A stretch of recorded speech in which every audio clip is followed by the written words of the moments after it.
आता था कि अगर इन लोग की सरकार आई तो आरक्षण को समाप्त कर दिया जाएगा, लोकतंत्र की हत्या हो जाएगी। आज भैया हम लोग की सरकार बने महीना होने को आया, क्या हो गया, किसका नुकसान हो गया?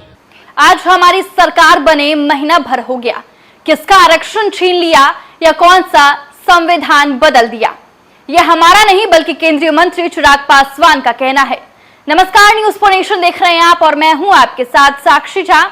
देखिए, रुपौली विधानसभा उपचुनाव को लेकर प्रचार प्रसार तेज हो चुका है और ऐसे में केंद्रीय मंत्री चिराग पासवान पूर्णिया पहुंचे हैं और पूर्णिया में जेडीयू के प्रत्याशी कलाधर मंडल के लिए लोगों से वोट देने की अपील कर रहे हैं और इसी के साथ विपक्ष लगातार लोकसभा चुनाव में ये कहते हुए नजर आ रही थी कि संविधान खतरे में है, आरक्षण खतरे में है। इस पर पलटवार करते हुए चिराग पासवान नजर आए और उन्होंने कहा कि हमारी सरकार बने महीना भर होने जा रहा है, कौन सा आरक्षण हटा लिया, छीन लिया या कौन सा संविधान समाप्त कर दिया। पहले आप सुनिए क्या कुछ कह रहे हैं चिराग पासवान।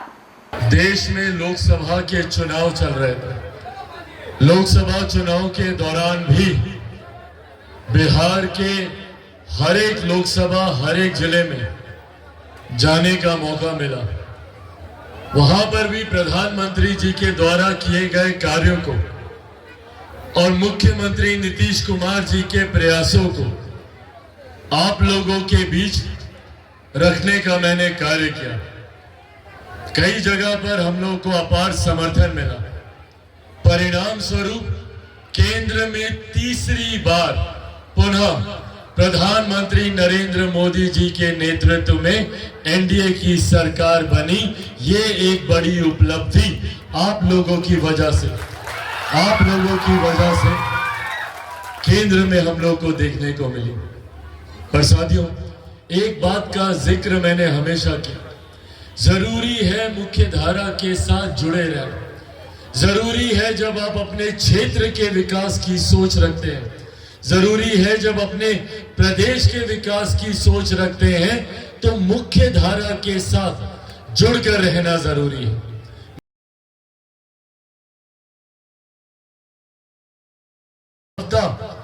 हम लोग जीत हासिल नहीं कर पाए, उन जगहों पर भी इस बात को मैंने अंकित करने का काम किया था कि एक ऐसे नेता, एक ऐसे सांसद या एक ऐसे विधायक को जिताना जरूरी है जो केंद्र सरकार या राज्य सरकार के साथ मिलकर आप लोगों की समस्या का समाधान कर सके, आप लोगों के जुड़े विषय को भारत की संसद और बिहार की विधानसभा तक पहुंचाने का कार्य कर सके। तो एक ऐसा व्यक्ति जो प्रधानमंत्री जी की सोच को धरातल पर उतार सके, एक ऐसा व्यक्ति जो मुख्यमंत्री के प्रयासों को धरातल पर उतार सके। ऐसे में अगर कहीं हम लोगों से कोई चूक हो जाती है तो बदले में 5 साल तक जो दूसरे दल का विधायक सांसद जीता है वो 5 साल तक सिर्फ इसी बात का दोषारोपण करता रहता है, बहाना बनाता रहता है कि हमको केंद्र सरकार की मदद नहीं मिलती, हमको राज्य सरकार की मदद नहीं मिलती। और वो 5 महत्वपूर्ण साल हम लोगों के जीवन के बर्बाद हो जाते हैं। ऐसे बच्चे जो संभवतः कॉलेज में जाने वाले होंगे या ऐसे कॉलेज के विद्यार्थी जो अब आने वाले समय में अपने जीवन को स्थापित करने का प्रयास कर रहे होंगे, कोई रोजगार की तलाश में होगा तो कोई उद्यमी बनना चाहता होगा। ऐसे लोगों के महत्वपूर्ण 5 साल इसी उलझन में बीत जाते हैं जब किसी गलत प्रत्याशी का चयन हो जाता है। लोकसभा चुनाव के दौरान भी मैंने इस बात को कहा था कि इस बात में कहीं कोई संदेह नहीं है कि पुनः केंद्र में नरेंद्र मोदी जी के नेतृत्व में सरकार बनने जा रही है और यही बात हुई भी। विपक्ष के कई लोग अलग अलग तरीके का भ्रम फैलाते रहे। कई लोग बड़े बड़े दावे करते रहे, कहते रहे भैया कि एनडीए खाता तक नहीं खोल पाएगा। बड़े बड़े दावे किए गए, ये कहा गया कि एनडीए का कोई प्रत्याशी यहां से चुनाव नहीं जीता। विपक्षी दल के कई नेताओं ने हमको हार की मुबारकबाद देनी शुरू कर दी थी। ये कहना शुरू कर दिया था कि चिराग पासवान उनके पार्टी के कोई भी सांसद प्रत्याशी जीतने नहीं वाला। पर परिणाम जब आए तो हकीकत सबके सामने आई। ना सिर्फ चिराग पासवान के 5 प्रत्याशी जीते, 100% हम लोग का स्ट्राइक रेट रहा। वही एनडीए का भी प्रदर्शन बेहतरीन रहा। पर ऐसे में कुछ ऐसी लोकसभाएं थी जो विपक्ष के बहकावे में आ गए, उनके झूठे बातों में आ गया। दुनिया भर का भ्रम इन लोगों के द्वारा फैलाया गया। कभी कहा जाता था कि भैया संविधान खतरे में है, फिर कहा जाता था कि अगर इन लोग की सरकार आई तो आरक्षण को समाप्त कर दिया जाएगा, लोकतंत्र की हत्या हो जाएगी। आज भैया हम लोग की सरकार बने महीना होने को आया, क्या हो गया? किसका नुकसान हो गया? कौन सा किसी का आरक्षण छीन लिया गया या कौन से संविधान को समाप्त कर दिया गया? तीसरी बार भी पुनः जब मेरे प्रधानमंत्री आदरणीय नरेंद्र मोदी जी ने शपथ ली तो उन्होंने सबसे पहले संविधान के आगे अपना सर झुकाने का काम किया। और मैं पुनः आज आप लोग के सामने एक केंद्रीय मंत्री की हैसियत से खड़ा होकर आप लोगों को यह विश्वास दिलाना चाहता हूं, आप लोगों से यह वादा करके जाना चाहता हूं, आप लोगों के पहरेदार की भूमिका में चिराग पासवान केंद्र में एनडीए सरकार में अपनी भूमिका को निभा रहा। आप लोगों के ऊपर 7 जन्म में कभी कोई आज चिराग पासवान नहीं आने देगा, ये वादा आप लोगों से करके जाता हूं। और ये वादा भी आप लोगों से करके जाता हूं कि जब तक चिराग पासवान जिंदा है, ना संविधान को कोई खतरा है, ना आरक्षण को कोई खतरा। पर हाँ, खतरा होता है जब ऐसे लोग जीत कर जाते हैं जो ना केंद्र सरकार में प्रधानमंत्री नरेंद्र मोदी जी की विकास की नीतियों से सहमति रखते हैं, ना हमारे मुख्यमंत्री नीतीश कुमार जी की सोच का समर्थन करते हैं। ऐसे में जब बिहार में एक डबल इंजन की सरकार चल रही है, ऐसे में अगर कोई धारा के विपरीत अगर किसी प्रत्याशी का चयन हो जाता है तो 5 साल सिर्फ सत्ता से लड़ाई लड़ने के अलावा वो व्यक्ति और कुछ नहीं करता।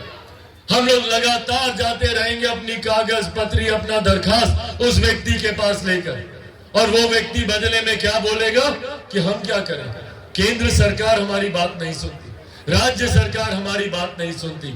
तो भैया फिर आप जीते काहे के लिए? आप चुनाव काहे के लिए लड़े? अगर विपक्ष को बात बात पर अगर यही बहाना देना है तो भैया वो चुनाव में क्यों आए? और यही आग्रह करने आज आप लोगों के बीच आया, आप लोगों के बीच आया हूं इस बात की जानकारी दे और यह आग्रह करने कि एक बार हम लोगों से भूल हो चुकी है, अब गलती से भी हम लोग को इस भूल को दोहराना नहीं। आज अगर मेरे भाई संतोष कुशवाहा जी अगर प्रतिनिधित्व कर रहे होते, लोकसभा में होते, तो आज सिर्फ एक सांसद की भूमिका में ही नहीं बल्कि बहुत बड़ी जिम्मेदारी कि अगर कोई परिवार इससे अछूता रहेगा जिसको केंद्र सरकार की योजना या राज्य सरकार की योजना का लाभ नहीं मिल रहा, हर उस व्यक्ति, हर उस परिवार को उसका लाभ मिले, इस बात को सुनिश्चित कराने की जिम्मेदारी आदरणीय मंडल जी की होगी। इसीलिए साथियों, आज अंत में बस ये आग्रह करने आया हूं, पुनः ये बोलूंगा, मुख्य धारा के साथ जुड़िए। केंद्र में एनडीए की सरकार है, राज्य में एनडीए की सरकार है। ये जिम्मेदारी हम सब की बनती है कि एक ऐसे प्रत्याशी को यहां से जिताकर भेजे जो जीतने के बाद मुख्यमंत्री जी के बगल में बैठकर हम लोगों की समस्या का समाधान करे, प्रधानमंत्री जी से बातचीत कर बड़ी से बड़ी योजना अपने क्षेत्र में लाने का काम करे। ऐसे में कलाधर मंडल जी का समर्थन पूरा एनडीए मजबूती से करता है। और आगामी कितना 10 तारीख को मतदान है ना, 10 तारीख को है ना मतदान, कीजिएगा ना सब लोग भैया। कितना नंबर पर बटन दबाइएगा? कितना नंबर? सब लोग को जानकारी है 1 नंबर का? चाची बताइए तो 1 नंबर दिखाइए सब लोग, 1 नंबर पहले 1 नंबर पर, 1 नंबर पर कौन सा छाप?